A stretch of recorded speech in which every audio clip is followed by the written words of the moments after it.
Siempre he detestado el olor a desinfectante. Tiene el hedor de la ausencia, del intento químico de borrar todo rastro de vida, de sudor, de lágrimas, de humanidad. Aquí, en Golden Years Meadows, este olor es el perfume oficial, impregnado en las sábanas delgadas, en las cortinas de un verde hospital y en las manos apresuradas de las enfermeras. Se mezcla con el sonido distante y constante de los pitidos electrónicos, una sinfonía fría que marca el lento compás de nuestros días. Este lugar le fue vendido a mi hijo, Richard, como un paraíso de tranquilidad, pero lo único que florece en estos pasillos de color beige es una soledad pulida y silenciosa, un vacío que resuena más fuerte que cualquier aparato médico. La paleta de colores parece haber sido elegida para calmar, pero solo anestesia el alma. Beige, blanco, verde claro. Colores que no piden nada, no ofrecen nada. El sol de Florida rara vez penetra las ventanas bien selladas, como si incluso la luz del día fuera un contaminante, que debe mantenerse fuera. Paso la mayor parte de mi tiempo en un sillón de vinilo que cruje con cada movimiento, observando otras figuras encorvadas como yo, todos sentados en nuestras islas de silencio, esperando una comida, un medicamento, una visita que rara vez llega. Somos tareas en una lista, cuerpos que deben mantenerse funcionales. Me aferro a mi chal de lana, el último bastión de mi antiguo mundo. Todavía guarda un fantasma del perfume de mi hogar, un susurro de jazmín del jardín y de la madera pulida de mi piano. Richard no entendería eso. Para él, los olores y los recuerdos no son activos. Lo tejí en noches frías, mientras mi difunto esposo, John, leía a mi lado. Ahora es mi único abrazo, la tela suave contra mi piel fina y arrugada, un frágil escudo contra la abrumadora impersonalidad de este lugar. Mis hombros están permanentemente encorvados, no solo por mis 78 años, sino por el peso de una decepción que se ha instalado en mi columna vertebral. Mis manos, que una vez se deslizaron con confianza sobre las 88 teclas de un piano, que acariciaron el cabello de mi hijo cuando tenía fiebre, que amasaron el pan que lo alimentó, ahora tiemblan. Sostienen la taza de té tibio con una urgencia desesperada, como si soltarla me hiciera flotar lejos, disolverme por completo en este ambiente estéril. Mis ojos, antes vivos con las melodías de Chopin y las risas de una casa llena, ahora están perdidos, fijos en una mancha en la pared de enfrente, empañados por un luto que no me atrevo a mostrar. Llorar aquí solo sería una molestia más que limpiar. El teléfono en el mostrador de las enfermeras suena. Es un sonido estridente, una violación de la monotonía. Mi corazón, un músculo viejo y cansado, da un doloroso salto de esperanza. Llevo aquí 3 meses. 3 meses de llamadas cortas, apresuradas, siempre sobre algún detalle práctico. Pero la esperanza es una mala hierba testaruda. Quizás hoy sea diferente. Quizás llame solo para preguntar cómo estoy, para escuchar mi voz, para recordarme que todavía soy su madre. Una enfermera me llama, con el auricular en la mano, su rostro desprovisto de toda emoción. Beatriz, es para usted, su hijo. Tomo el auricular con mano temblorosa. Richard, mi voz sale como un débil susurro. Al otro lado de la línea, su voz es exactamente como temía, nítida, rápida, eficiente. No hay calidez, solo el tono de un hombre de negocios cerrando un trato. Pregunta si estoy bien, pero no espera la respuesta, yendo directamente al motivo de la llamada. Necesita que firme unos papeles, algo sobre optimizar el patrimonio. Siento un frío recorrer mi cuerpo. Un frío que no tiene nada que ver con el aire acondicionado. Habla de cifras, de abogados, de logística. Y entonces, suelta la frase, con la misma naturalidad con la que se comenta el tiempo. Ah, y mamá, voy a poner la casa en venta. Es el paso lógico. El mundo a mi alrededor se detiene. El sonido de los pitidos, las conversaciones ahogadas, todo, desaparece. El paso lógico. La casa donde dio sus primeros pasos, donde celebramos sus cumpleaños, donde lloré la muerte de mi John. Un paso lógico. Me quedo en silencio, incapaz de formar una sola palabra, el aire atrapado en mis pulmones. La esperanza, esa tonta mala hierba, es arrancada de raíz. Él no nota mi silencio, o quizás no le importa. Continúa, su voz aún más pragmática, como si me estuviera explicando una hoja de cálculo. Mamá, seamos prácticos.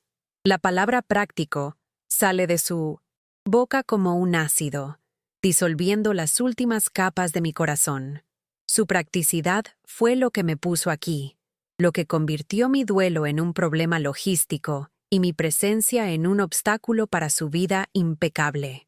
Y entonces llega el golpe final, la frase que rompe lo que quedaba de mí, la frase que me humilla más de lo que cualquier pared beige u olor a desinfectante podría jamás. La casa vale demasiado para estar ahí parada, y tú ya tienes un nuevo hogar.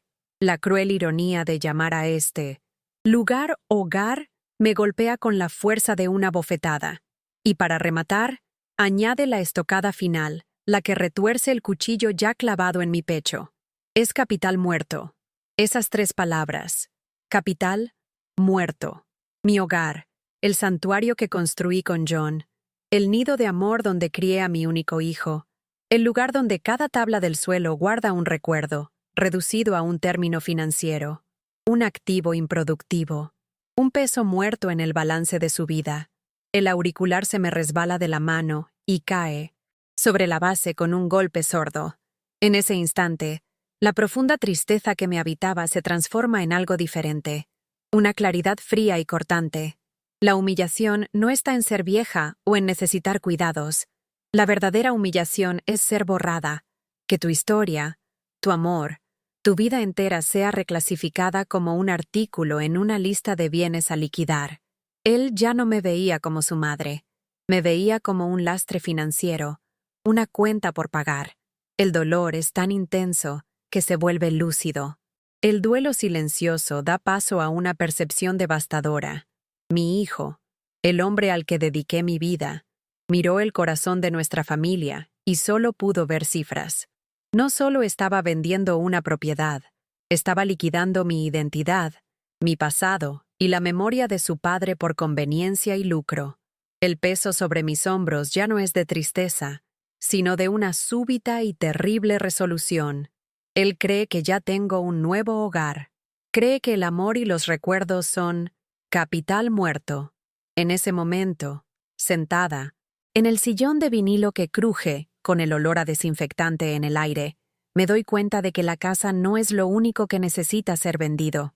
Mi sumisión, mi silencio y mi aceptación de que soy una carga también están en venta. Y no los voy a vender baratos. Una nueva melodía, una que no sabía que aún era capaz de componer, comienza a tomar forma en mi mente. Si esta historia ha tocado tu corazón de alguna manera, y sientes la injusticia que Beatrice está viviendo, suscríbete al canal para seguir su viaje de superación. Nos encantaría saber desde qué ciudad o país nos estás viendo. Deja tu comentario, pues queremos sentir hasta dónde puede llegar el eco de la fuerza de una madre. Después de la llamada, no volví al sillón de vinilo. El aire dentro de la clínica de repente se sentía tóxico, enrarecido. Caminé con pasos temblorosos hasta el jardín, un trozo de césped cuidado con unos cuantos rosales anémicos que luchaban por sobrevivir bajo el sol implacable de Florida. Me senté en un banco de hierro frío, a la sombra de una palmera solitaria, y el shock de aquellas palabras, capital muerto, comenzó a solidificarse en un dolor físico, una pesada piedra en mi pecho. Me sentía hueca, una concha de la que habían arrancado y tasado la perla de mi propia historia. Fue en este estado de desolación que un hombre se sentó a mi lado. Walter. Lo conocía de vista, un juez retirado de 82 años, siempre con una postura erguida y una mirada que parecía ver a través de las paredes de Minot Sintatua. Este lugar. Sus hijos también lo habían depositado aquí, entre los pitidos y el olor a desinfectante, y luego siguieron con sus vidas. No dijo una palabra durante un largo rato, quizás 10 o 15 minutos. Simplemente se sentó, compartiendo el silencio, lo que fue un acto de bondad mayor que cualquier palabra vacía de consuelo. Finalmente, con una voz grave y tranquila que no encajaba con la fragilidad del ambiente, habló, mirando al horizonte. Pueden confinar nuestros cuerpos a estos muros. Beatrice, pero no tienen jurisdicción sobre nuestras almas. Se giró hacia mí por primera vez, y en sus ojos había una dignidad feroz, intacta. Usted sigue siendo la dueña de su historia. Esas palabras no fueron un consuelo, fueron una ignición. Una chispa alcanzó el material inflamable de mi dolor y encendió algo que creía extinguido. La rabia. Una rabia justa. La dueña de mi historia. La frase resonó donde las palabras de Richard habían dejado un agujero. De repente, la imagen de mi casa ya no era solo un recuerdo triste, sino un territorio que defender. Recordé a John, mi John, martillando el suelo del porche, con el rostro sudoroso y sonriente. No estaba construyendo un activo, estaba construyendo un futuro. Plantó el jazmín cerca de la ventana de la cocina para que yo pudiera oler su perfume mientras tocaba el piano. Cada rincón de esa casa era una estrofa en una canción de amor. Mi vida entera se desplegó ante mis ojos. Yo, una joven profesora de música, apasionada por Rachmaninoff, que renunció a una posible carrera en una pequeña orquesta para criar a Richard. No me arrepiento de ello.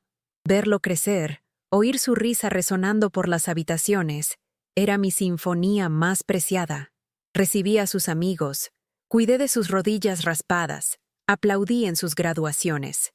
Construí mi mundo a su alrededor, creyendo que el amor era una inversión que siempre daba beneficios.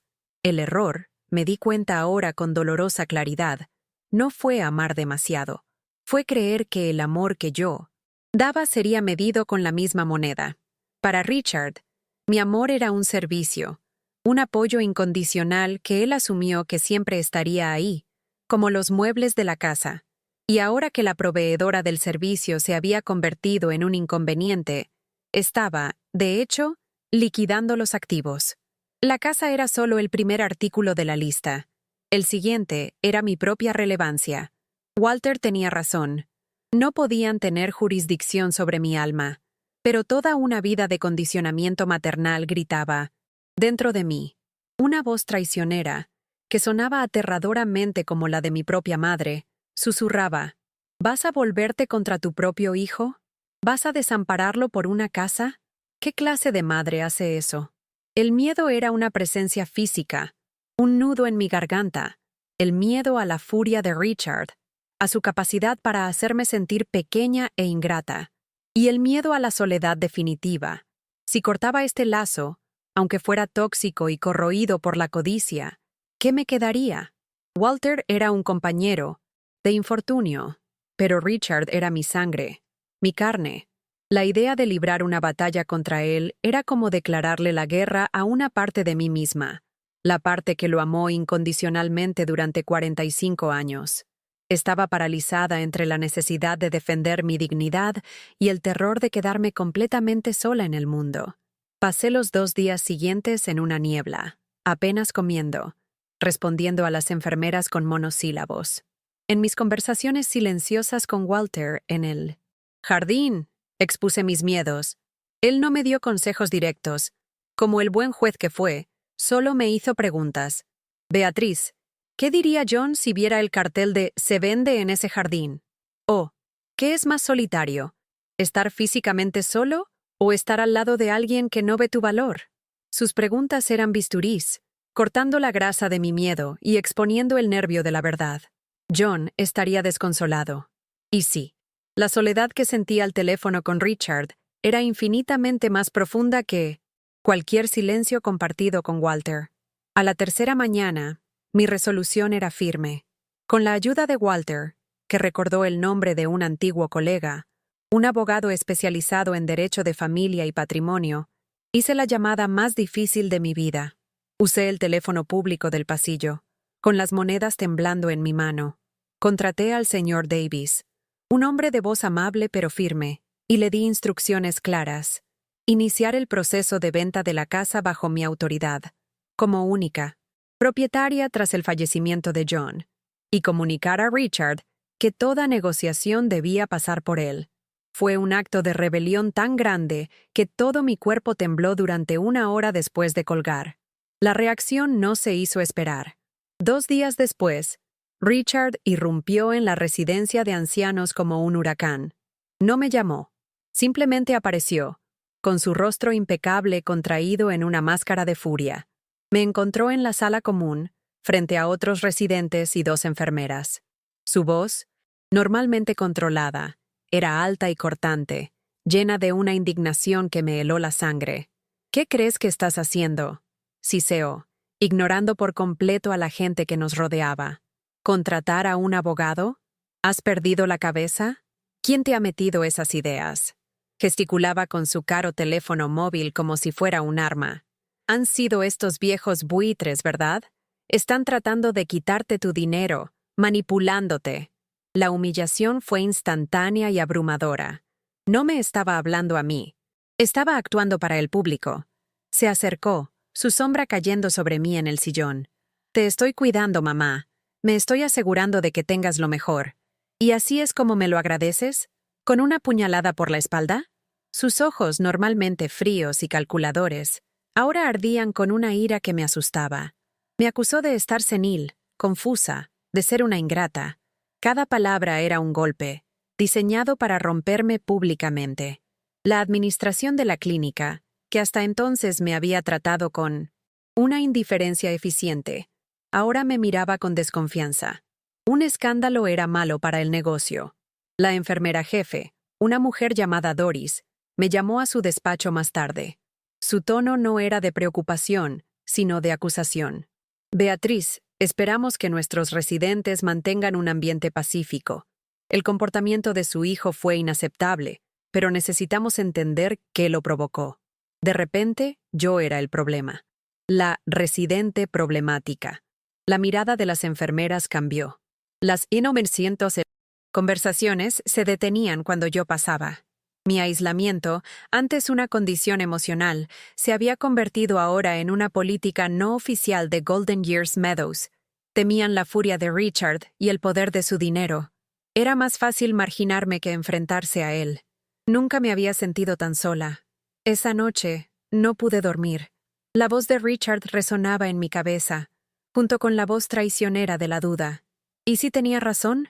¿Y si estaba siendo tonta, sentimental, y destruyendo mi última conexión familiar por orgullo? Las paredes de mi pequeña habitación parecían cerrarse sobre mí. El olor a desinfectante se sentía sofocante. Fui de nuevo al jardín, incluso en la oscuridad. Walter estaba allí, como si supiera que lo necesitaría. Estaba sentado en nuestro banco, mirando la luna. En el tribunal, comenzó suavemente, sin que yo necesitara decir nada.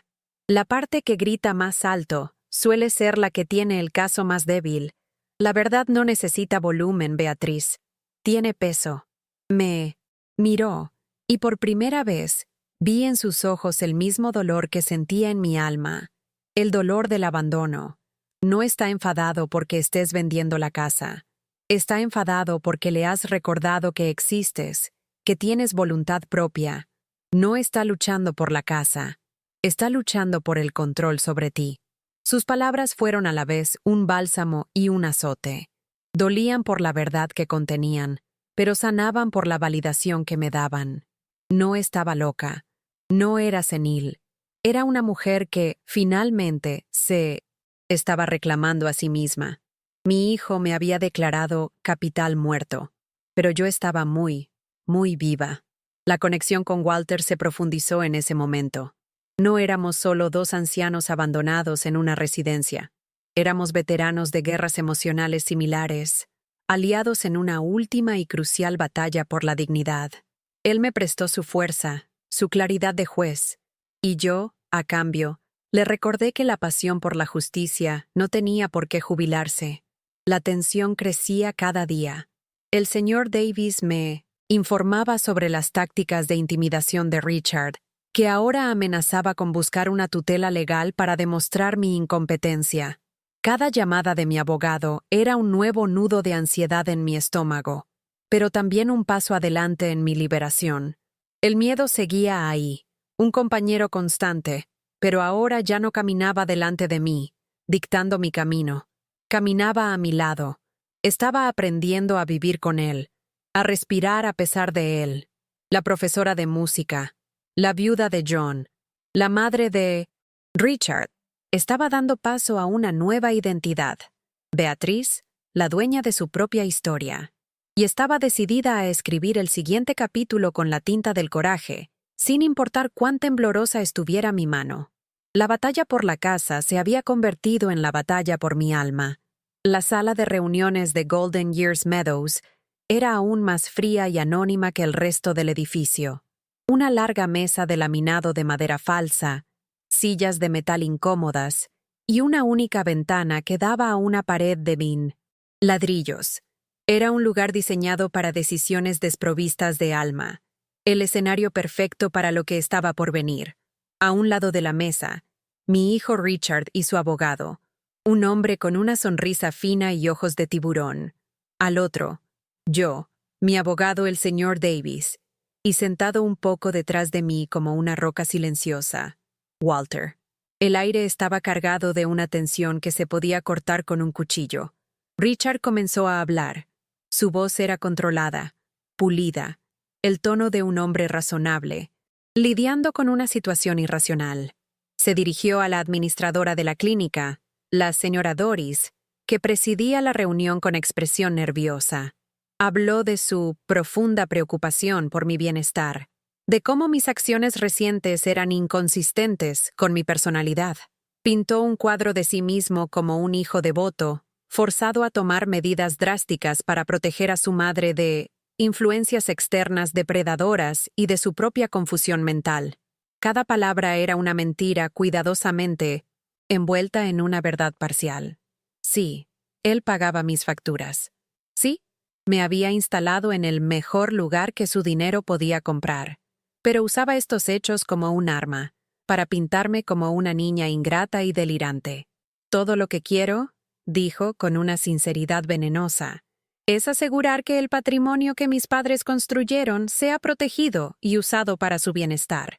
Ella no está en condiciones de tomar decisiones de esta magnitud. Permanecí en silencio, sintiendo la mirada de todos en la sala, sintiendo el peso de su juicio. Su abogado tomó entonces la palabra, con una voz suave y peligrosa. Habló de términos legales, de responsabilidad fiduciaria, de proteger a una anciana vulnerable. Y entonces, con un gesto teatral, deslizó un documento por la mesa pulida. Se detuvo justo frente a mí. Era una solicitud de tutela, disfrazada en jerga legal, un documento que, de ser firmado, me despojaría de toda mi autonomía, entregándole a Richard el control total sobre mi vida y mis bienes. Solo una firma, señora Lancaster, dijo el abogado, y podemos terminar con todo este estrés innecesario. El silencio que siguió fue el más fuerte que he oído jamás. Richard me miraba con una expresión de triunfo contenido, seguro de que su actuación de hijo preocupado y su demostración de poder legal me forzarían a la sumisión. Durante un largo momento, solo miré el papel. Las letras negras bailaban ante mis ojos, formando las palabras de mi capitulación. Sentí el miedo subir por mi garganta, la vieja voz de la duda susurrando en mi oído. Pero entonces sentí la presencia tranquila de Walter detrás de mí y recordé sus palabras. La verdad no necesita volumen, tiene peso. Lentamente levanté la cabeza. Mis ojos se encontraron con los de Richard, y por primera vez no reflejaban a la madre asustada y sumisa que él esperaba ver. Había algo más, algo que él no reconocía en mí. Acero. Me levanté de la silla, no bruscamente, sino con una lentitud deliberada que hizo que todos en la sala contuvieran la respiración.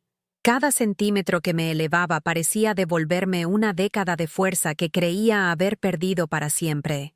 Mi voz, cuando salió, no era el susurro tembloroso que él estaba acostumbrado a oír. Era firme, clara, y resonaba en la pobre acústica de la sala. La carga, Richard, comencé, mirándolo directamente. Nunca fue mi edad o mi supuesta confusión. Yo nunca fui una carga para ti. Dejé la frase suspendida en el aire, observando la sorpresa florecer en su rostro. Abrió la boca para interrumpir, pero yo continué, mi voz ganando fuerza. La carga, repetí, y la verdad de esas palabras me dio un poder que no había sentido en años. Fue tener un hijo que solo ve valor en lo que se puede vender. La carga fue ver al hombre que crié mirar su propia historia, su propio nido, y no sentir nada más que una oportunidad de negocio. Ese fue el peso que llevé en silencio todos estos meses. El rostro de Richard pasó de la sorpresa a una ira sombría, pero no me detuve. Era como si una presa se hubiera roto dentro de mí. Esa casa, que tan fríamente llamas capital muerto, es el último vestigio visible de un amor que has olvidado cómo se siente. Es la madera que tu padre lijó, el jardín que tu madre cultivó, el techo que te cobijó. No es un activo, Richard. Es un santuario. Y tú querías profanarlo. Me volví por un instante hacia la señora Doris y los abogados. No estoy senil. No estoy confusa. Al contrario, por primera vez en mucho tiempo, estoy viendo todo con una claridad absoluta. Mi mirada volvió a mi hijo, una mirada desprovista de ira, pero llena de una tristeza final y una resolución inquebrantable. Y ahora, el amor que construyó esa casa, el amor que despreciaste, me va a comprar la paz que me robaste. Tomé el documento que su abogado había empujado hacia mí. Miré las líneas que pedían mi firma, mi rendición. Miré a Richard una última vez. Y entonces, con un movimiento lento y deliberado, rasgué el papel por la mitad. Y luego por la mitad otra vez. El sonido del papel rasgándose fue lo único que rompió el silencio atónito de la sala. Dejé caer los pedazos sobre la mesa como confeti de una celebración sombría. El señor Davis, mi abogado, pareció entender su señal. Abrió su maletín y sacó otro documento. Lo colocó suavemente frente a mí. Era el contrato final de venta de la casa a una joven familia, una pareja de músicos que se enamoró del viejo piano que yo había dejado. Tomé el bolígrafo que me ofreció. Mi mano, que antes temblaba al sostener una taza de té, estaba perfectamente firme. Firmé mi nombre, Beatrice Lancaster, en la línea de puntos. La firma no era solo un acto legal, era una declaración de independencia. Era el sonido de mi nueva melodía. Una melodía que no trataba sobre la pérdida o la tristeza, sino sobre el redescubrimiento de mi propia fuerza. Había vendido la casa, pero había recuperado mi alma. El rostro de Richard era una máscara de incredulidad y furia impotente. Estaba acostumbrado a controlarlo todo, a ponerle precio a todo. Pero allí, en esa fría sala, se enfrentó a algo que no podía comprar, intimidar o liquidar. La dignidad de su propia madre. Había perdido, y no solo una propiedad, había perdido el último rastro del amor que un día lo definió. En ese momento, mientras el señor Davis recogía el contrato firmado, no sentí triunfo, solo una paz profunda y melancólica. La batalla había terminado. Me había enfrentado a mi mayor miedo y había sobrevivido. Era libre. El silencio en la sala solo fue roto por mi propia respiración, tranquila y regular. Era, finalmente, la única dueña de mi historia y de mi partitura. ¿Te está gustando esta historia? Deja un like y suscríbete al canal. Ahora continuamos con el vídeo. Salir de Golden Years Meadows fue como respirar por primera vez después de casi ahogarse. El día de nuestra partida, un taxi nos esperaba afuera. No miré hacia atrás. Llevaba solo una pequeña maleta con mi ropa y mi preciado chal de lana. Walter, a mi lado, llevaba un maletín con sus libros y un portarretratos de su difunta esposa. Mientras el taxi se alejaba, vi por el retrovisor cómo la fachada beige del edificio se encogía hasta desaparecer, y sentí como si una pesada cadena, que ni siquiera sabía que llevaba, finalmente se rompiera y cayera. La señora Doris y algunas enfermeras nos vieron partir desde el vestíbulo. Sus rostros una mezcla de alivio y quizás, solo quizás, una pizca de envidia. Dejamos atrás el olor a desinfectante, los pitidos incesantes y la soledad pulida. El viaje de 20 minutos hasta la costa pareció una vida entera. Con cada kilómetro, el aire que entraba por la ventanilla del coche parecía más limpio, más salado, más lleno de promesas. Walter y yo no hablamos mucho, pero intercambiamos una mirada que lo decía todo. Íbamos a casa, aunque fuera un hogar que nunca habíamos visto. Nuestros nuevos apartamentos estaban uno encima del otro, en un pequeño y encantador edificio con un balcón frente al océano Atlántico. Cuando abrí la puerta del mío, la luz del sol inundó el espacio, danzando sobre las paredes recién pintadas de un azul pálido. El olor no era de productos químicos, sino de brisa marina y pintura fresca, el olor de un comienzo. Lloré. No de tristeza, sino de una gratitud abrumadora. Walter, en su propio apartamento, abrió las ventanas y simplemente se quedó allí, con los ojos cerrados, dejando que la brisa marina le acariciara el rostro. Lo primero que hice fue deshacer la maleta. Coloqué mi chal sobre el sillón y en la esquina de la sala instalé un pequeño piano eléctrico que había comprado. Toqué la primera nota, un do central, y el sonido, claro y puro, llenó el apartamento. Fue la nota de mi libertad. En los días que siguieron, Walter y yo establecimos una nueva rutina, una que nosotros mismos elegimos. Desayunábamos en mi balcón, leíamos el periódico y caminábamos lentamente por la playa, sintiendo la arena bajo nuestros pies. Pequeñas libertades que parecían milagros. La venta de la casa me dejó con $850,000. La cifra era tan vasta que parecía irreal. Después de asegurar que tendríamos suficiente para vivir cómodamente el resto de nuestras vidas, todavía quedaba una cantidad sustancial. Podría haber viajado, comprado joyas, vivido una vida de lujo, pero mirar el rostro de Walter y los rostros anónimos que dejé atrás en la residencia me mostró el verdadero propósito de ese dinero. No era un premio, era una responsabilidad. Una noche, mientras observábamos la puesta de sol pintar el cielo de naranja y púrpura, le dije a Walter: tratan el arte y la música como un lujo para los viejos, como algo para pasar el tiempo. Pero no lo es. Es una forma de recordar quiénes somos cuando el mundo intenta que lo olvidemos. En ese momento, la idea nació, completamente formada en mi mente, clara como la nota de un piano. Sabía exactamente lo que tenía que hacer. Usaría la mayor parte del dinero para crear una fundación. Una organización que llevaría exactamente lo que se me negó a aquellos que todavía estaban atrapados en los pasillos beiges de la indiferencia. La llamaría Fundación La Partitura Final. El nombre tenía un doble significado.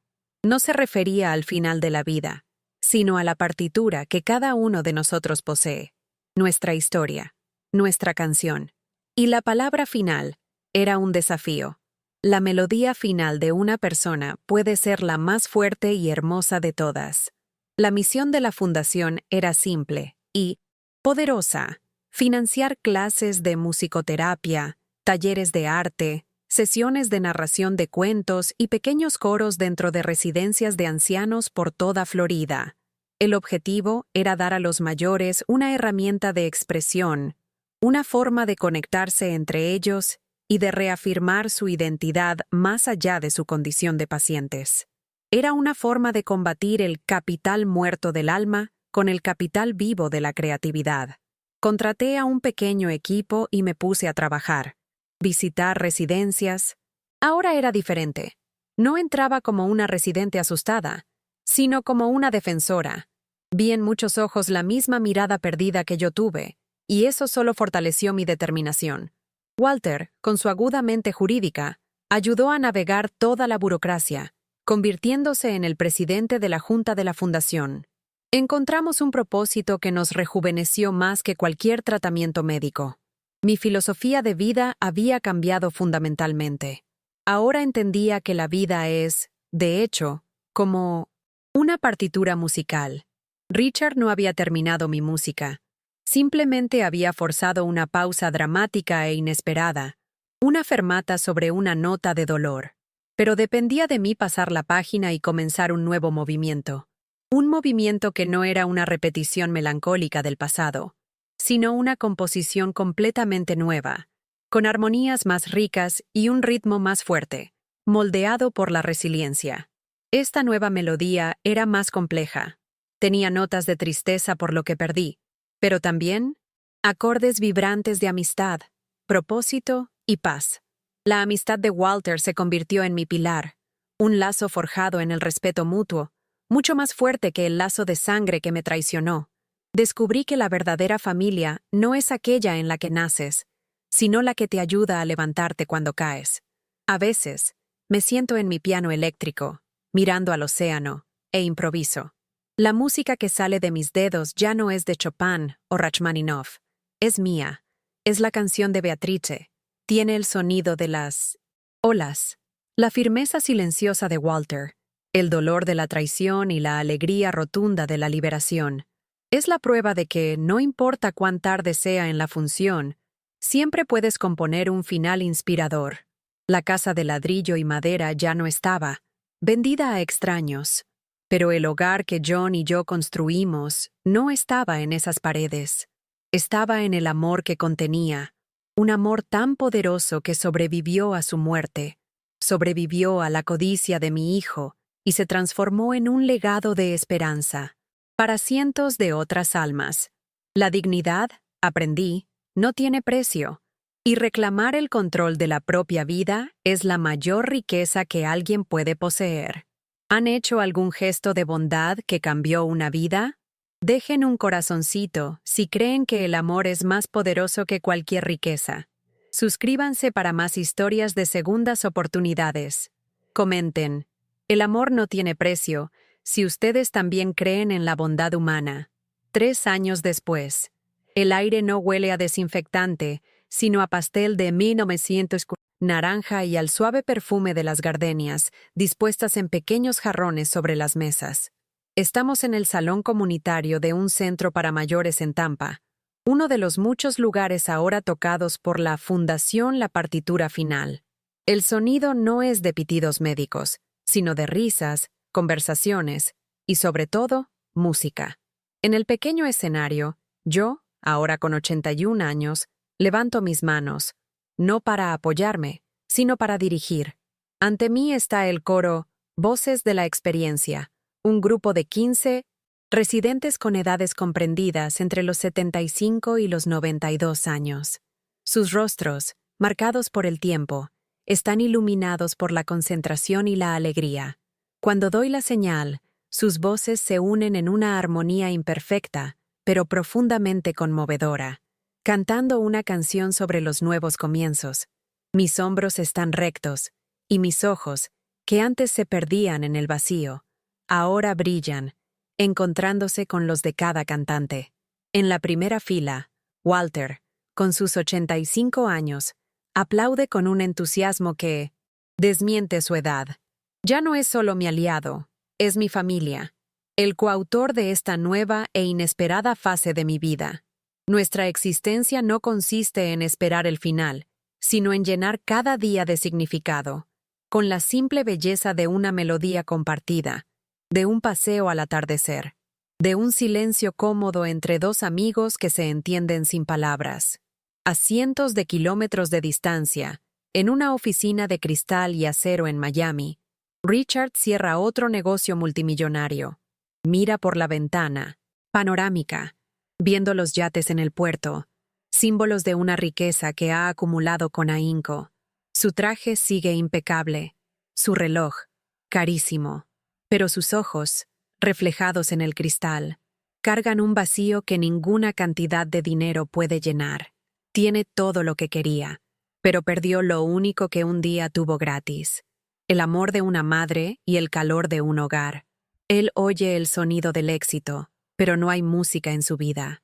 Bajo mis manos, y la última nota del coro queda suspendida en el aire antes de ser engullida por una oleada de aplausos.